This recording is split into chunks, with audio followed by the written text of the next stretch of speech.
আসসালামু আলাইকুম ওয়া রাহমাতুল্লাহ। প্রিয় দর্শক, আজ আমি আপনাদের সাথে আলোচনা করব মহান আল্লাহ তাআলা নিজেই বলেছেন, যদি নামাজের সিজদায় আপনি মাথা রেখে ছোট্ট 4 বা 3 শব্দের এই দোয়াটি মাত্র 3 বার নিয়ম মেনে পড়তে পারেন, তাহলে আল্লাহ তাআলা আপনার গুনাহ মাফ করে দিবেন। আপনার জীবনের সকল গুনাহ ইনশাআল্লাহ মাফ হয়ে যাবে। সুপ্রিয় দর্শক, আমলটির নিয়ম সম্পর্কে জানতে হলে ভিডিওটি ধৈর্য সহকারে শেষ পর্যন্ত দেখার জন্য অনুরোধ রইল। তাহলে চলুন মূল ভিডিও শুরু করা যাক। দর্শক, দুনিয়াতে সবচেয়ে উত্তম ইবাদত হলো নামাজ। এর প্রতিটি রুকন আদায় করতে হবে ধীর স্থিরভাবে, আর প্রতিটি রুকনেই রয়েছে মাসনুন দোয়া, যে দোয়াগুলো রাসূলুল্লাহ সাল্লাল্লাহু আলাইহি ওয়াসাল্লাম পাঠ করতেন।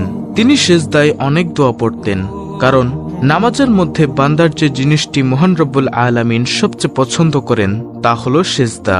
তাই সিজদায় বেশি বেশি দোয়া করার কথাও বলা হয়েছে, এবং দোয়া কবুল হয় এই বিষয়েও বলা হয়েছে। নবী করিম সাল্লাল্লাহু আলাইহি ওয়াসাল্লামের একটি হাদিস, তিনি বলেন, বান্দা যখন সিজদারত থাকে তখন সে তার রবের সবচেয়ে নিকটবর্তী হয়। কাজেই তোমরা এ সময় বেশি বেশি দোয়া করবে। সিজদায় দোয়া করা আমাদের অবশ্যই জরুরি প্রিয় দর্শক, কারণ আপনারা যদি সিজদায় দোয়া করেন তাহলে আল্লাহ তাআলা আপনার মনের নেক আশা পূরণ করবেন, আপনার দোয়া কবুল করবেন ইনশাআল্লাহ। সিজদায় দোয়া করা যে অবশ্যই জরুরি সেটা আমরা কম বেশি সবাই জানি, কিন্তু সে দোয়া করার যে নিয়ম রয়েছে সেটা আমরা অনেকেই জানি না। দর্শক, সিজদায় দোয়া করার জন্য আপনাকে নিয়ম মেনে আমলটি করতে হবে বা সিজদায় দোয়া করতে হবে, তা না হলে আপনার নামাজেই হয়তোবা সমস্যা হতে পারে।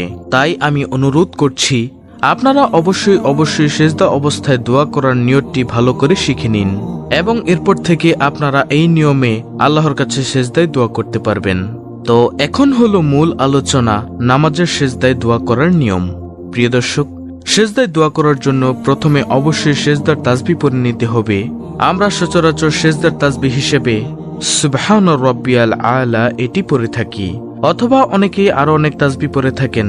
এই তাসবিহটি অর্থাৎ সুবহান রাব্বিয়াল আলা অন্তত আপনি 3 বার পড়ে নেবেন, তারপর আপনি দোয়া করতে পারবেন। অনেকেই জানেন না যে সিজদায় দোয়া করব, কোন নামাজের সিজদায় দোয়া করব, ফরজ, সুন্নত নাকি নফল। এই নামাজগুলোর মধ্যে আপনারা কোন নামাজের সিজদার মধ্যে দোয়া করবেন এটি নিয়ে অনেকে দ্বিধাদ্বন্দ্বের মধ্যে রয়েছেন। আমি আজকে এটিও আপনাদেরকে শিখিয়ে দিচ্ছি। আপনি চাইলে হোক সেটি ফরজ, সুন্নত বা নফল, অর্থাৎ ফরজ নামাজের সিজদায়ও আপনি চাইলে এই দোয়া করতে পারবেন। সিজদায় আল্লাহর কাছে এই দোয়া করতে পারবেন, এটি বৈধ রয়েছে। তবে অনেক আলেম এবং স্কলারদের মধ্যে অনেকেই বলেছেন ফরজ নামাজের সিজদায় দোয়া না করাই উত্তম, তবে এটি নাজায়েজ নয়। উত্তম এবং নাজায়েজ নয় এই দুইটির মধ্যে অনেক পার্থক্য রয়েছে। আপনি করতে পারবেন, এটি বৈধতা রয়েছে। কিন্তু আপনি যদি মনে করেন উত্তম আমল আপনি করবেন, তাহলে আপনারা অবশ্যই নফল নামাজের সিজদায় সে আমলটি করবেন। তবে প্রিয় দর্শক, আমি আপনাদেরকে বলবো, আপনার আজকের এই আমলটি নফল নামাজের সিজদায় অত্যন্ত ধীর স্থিরভাবে সিজদার তাসবিহ অর্থাৎ সুবহান রাব্বিয়াল আলা এই নিয়মে অন্তত 3 বার পড়বেন। 3 বার পড়ার পরে পবিত্র কুরআনুল কারীম থেকে নেওয়া গুনাহ মাফের এই দোয়াটিও অন্তত 3 বার পড়বেন। অর্থাৎ আপনাদেরকে সিজদার তাসবিহ 3 বার, সুবহান রাব্বিয়াল আলা এটি 3 বার পড়তে হবে। তারপর যে দোয়াটি শিখিয়ে দিচ্ছি এই দোয়াটি আপনারা 3 বার পড়বেন সিজদায় মাথা রাখা অবস্থায় নফল নামাজের সিজদায়। আমি আশা করি প্রিয় দর্শক আপনারা বুঝতে পেরেছেন। শয়তানের প্ররোচনায় পড়ে মানুষ আল্লাহর অবাধ্যতায় লিপ্ত হয়, গুনাহ করে ফেলে। কিন্তু গুনাহ হয়ে গেলে একজন মুসলমানের প্রথম কাজ হলো তওবা করা। তওবা মানে গুনাহ থেকে প্রত্যাবর্তন করা, আল্লাহর কাছে ফিরে আসা, অর্থাৎ এই গুনাহ, এই পাপ আমি আর করব না। তাই তো আল্লাহ তাআলা পবিত্র কুরআনের সূরাতুল জুমার 53 নং আয়াতে একথাই বলেছেন, পাপী বান্দাদের আল্লাহ তাআলা আশার বাণী শুনিয়েছেন। বর্ণিত হয়েছে, হে আমার বান্দারা, যারা নিজেদের উপর জুলুম করছ, তোমরা আল্লাহর রহমত থেকে নিরাশ হইও না। নিশ্চয়ই আল্লাহ সব গুনাহ মাফ করেন, তিনি ক্ষমাশীল, পরম দয়ালু। সূরা জুমা আয়াত নম্বর 53। এছাড়াও সুনানে ইবনে মাজার একটি হাদিসে পাওয়া যায়, সেখানে হযরত আবু হুরায়রা রাদিয়াল্লাহু তাআলা আনহু থেকে বর্ণিত, রাসূল সাল্লাল্লাহু আলাইহি ওয়াসাল্লাম বলেন, তোমরা যদি পাপাচার করতে, এমনকি তোমাদের পাপ আকাশের সীমা পর্যন্ত পৌঁছে যেত, অতঃপর তোমরা তওবা করতে, আল্লাহ অবশ্যই তোমাদের তওবা কবুল করবেন। সুবহানাল্লাহ। সুনানে ইবনে মাজাহ হাদিস নম্বর 4248। উম্মুল মুমিনিন মা আয়েশা রাদিয়াল্লাহু তাআলা আনহা বলেন, আল্লাহর রাসূল সাল্লাল্লাহু আলাইহি ওয়াসাল্লাম বলেছেন, মুসলিম ব্যক্তির উপর যেসব বিপদ আপদ আসে এর মাধ্যমে আল্লাহ তাআলা তার পাপ দূর করে দেন, এমনকি যে কাঁটা তার শরীরে বিদ্ধ হয় সেটার দ্বারাও। বুখারী শরীফের হাদিস নম্বর 5640। প্রিয় দর্শক, তাই আমাদের অবশ্যই মনে রাখতে হবে, যখনই আপনি গুনাহ করে ফেলবেন, আপনার দ্বারা গুনাহ হয়ে যাবে, তখনই আপনি তওবার নামাজ পড়ে নেবেন, অর্থাৎ 2 রাকাত নফল নামাজ আদায় করবেন। এই নিয়তে আপনি নামাজে দাঁড়িয়ে যাবেন। এবং হাদিস অনুযায়ী আল্লাহর রাসূল সাল্লাল্লাহু আলাইহি ওয়াসাল্লাম বলেন, যদি কেউ গুনাহ করে ফেলে তারপর পবিত্রতা অর্জন করে 2 রাকাত সালাত আদায় করে আর আল্লাহর কাছে ক্ষমা প্রার্থনা করে, তবে আল্লাহ তাআলা ক্ষমা করে দেন। তিরমিজি শরীফের হাদিস নম্বর 3276। আমরা এই কাজটিও করব। আপনি যে কোনো সময় কাজটি করতে পারেন।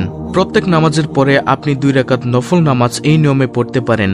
অত্যন্ত ধীরস্থির ভাবে মাথা রেখে সিজদার তাসবিহ অন্তত 3 বার সুবহান রাব্বিয়াল আলা এটি পড়ার পরে পবিত্র কুরআনুল কারীম থেকে নেওয়া এই ছোট্ট দোয়াটিও 3 বার পড়বেন। প্রিয় দর্শক, সিজদায় মাথা রেখে যে দোয়াটি পড়বেন সেই দোয়াটি হলো, রব্বি ইন্নী যালামতু নাফসি ফাগফিরলি, রব্বি ইন্নী যালামতু নাফসি ফাগফিরলি, রব্বি ইন্নী যালামতু নাফসি ফাগফিরলি। এইভাবে আপনারা 3 বার পড়বেন। দলিল সূরা আল কাসাস আয়াত নম্বর 16। দর্শক, এই ছোট্ট দোয়াটির অর্থ হচ্ছে, হে আমার রব, নিশ্চয়ই আমি নফসের প্রতি জুলুম করেছি, সুতরাং আপনি আমাকে ক্ষমা করে দিন। এই দোয়াটি আপনারা সিজদায় মাথা রেখে অন্তত 3 বার পাঠ করবেন, রব্বি ইন্নী যালামতু নাফসি ফাগফিরলি। তবে যে নিয়মটি বলেছি, আপনারা দোয়াটি করার সময় সিজদা দেওয়ার পর আগে সিজদার তাসবিহটি 3 বার পড়ে নেবেন, অর্থাৎ সুবহান রাব্বিয়াল আলা এটি পড়বেন। তারপর আপনি সে দোয়াটি গুনাহ মাফের অর্থাৎ রব্বি ইন্নী যালামতু নাফসি ফাগফিরলি এই দোয়াটি 3 বার পড়তে হবে। এভাবে আপনারা 2 রাকাত নামাজের প্রত্যেক সিজদায় দোয়াটি পড়বেন এবং নামাজ শেষে কয়েকবার দুরূদ শরীফ এবং ইস্তেগফার পাঠ করার পরে আল্লাহর কাছে 2 হাত তুলে আপনি গুনাহের জন্য বেশি বেশি তওবা করবেন। আল্লাহর কাছে 2 হাত তুলেও আপনি বলতে পারেন যে, হে আমার রব, নিশ্চয়ই আমি আমার নফসের প্রতি জুলুম করেছি, সুতরাং আপনি আমাকে ক্ষমা করে দিন। এভাবে আপনি আল্লাহ তাআলার কাছে গুনাহ থেকে মাফ চাইবেন। ইনশাআল্লাহ আশা করা যায় আল্লাহ তাআলা আপনার গুনাহ মাফ করে দিবেন। তো প্রিয় দর্শক, এই ছিল আমাদের আজকের ভিডিও, অত্যন্ত গুরুত্বপূর্ণ একটি ভিডিও। ভিডিওটি ভালো লাগলে অবশ্যই চ্যানেলটিকে সাবস্ক্রাইব করে বেল বাটন অল বাজিয়ে দিবেন। ভিডিওটিতে একটি লাইক দিবেন এবং কমেন্টে আমিন লিখবেন এবং অন্য মুসলিম ভাই বোনদের কাছে ভিডিওটি শেয়ার করে দিবেন, যেন তারাও দেখে শিখে আমলগুলো করতে পারে। আল্লাহ রাব্বুল আলামিন আমাদের সকলকে সহি শুদ্ধভাবে এই আমলগুলো করার তৌফিক দান করুন। আমিন।